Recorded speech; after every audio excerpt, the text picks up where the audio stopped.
Hello everyone. A and an. இதோட first rule என்ன அப்படின்னா A and an எப்பவுமே சிங்குலரா தான் யூஸ் பண்ணணும். A and an அதோடைய தமிழ் அர்த்தம் அப்படின்னு பார்த்தோம்னா ஒரு அப்படிங்கிற மாதிரி அர்த்தத்துல வரும்.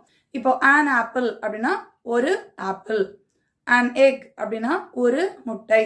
an வந்து முக்கியமா வவல் சவுண்ட்ஸ்க்கு முன்னாடி யூஸ் பண்ணணும். ரொம்ப ஈஸியான ஒரு டெக்னிக் என்ன அப்படின்னா நம்ம தமிழ்ல இருக்கிற உயிர் எழுத்துக்கள் அ இ இ உ உ அப்படின்னு நம்ம சொல்றோம்ல, அந்த உயிர் எழுத்துக்கள் அதோடைய சவுண்ட் எல்லாமே வவல் சவுண்ட்ஸ் தான். இப்போ ஃபார் எக்ஸாம்பிள் அம்ப்ரெல்லா அப்படின்னு நம்ம எடுக்கணும்னு வச்சுக்கோங்க. ஸ்டார்டிங் வந்து யூ எம் தான் நமக்கு ஸ்டார்ட் ஆகுது.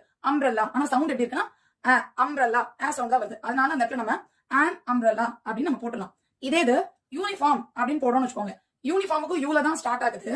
ஆனா அந்த இடத்துல சவுண்ட் வந்து யூனிஃபார்ம் யூ அப்படின்னு வருது. நம்ம அ வரிசையில உள்ள சத்தம் அங்க வராது.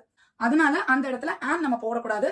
அதுக்கு பதிலா யூனிஃபார்ம் ஏ தான் அங்க போடும். அதே மாதிரி அவர் அப்படின்ற ஒரு வார்த்தை எடுக்கிறோம். சோ இந்த அவர் அப்படிங்கிறதுக்கு முன்னாடி நம்ம an ஏ தான் போடுவோம். ஏ அப்படின்னு பார்த்தோம்னா இது வந்து h வச்சுதான் நமக்கு ஸ்டார்ட் ஆகுது. HOUR.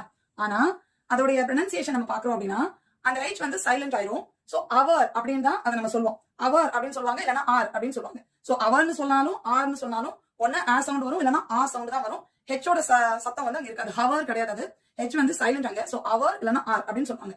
சோ ஆ இல்லைன்னா ஆவோட சவுண்ட் தான் அங்க இருக்கு. அதனால அதுக்கு முன்னாடி நம்ம an அப்படின்னு போடுறோம். எம் இருக்கு, ஆனா நம்ம an போடுறோம். ஏன் அப்படின்னா அந்த சவுண்ட் பார்த்தோம்னா எம் ஏ இம் அப்படிதான் நம்ம தமிழ் எழுத முடியும். சோ ஏ இம் எழுதுறதுனால அந்த ஏ அங்க வருது.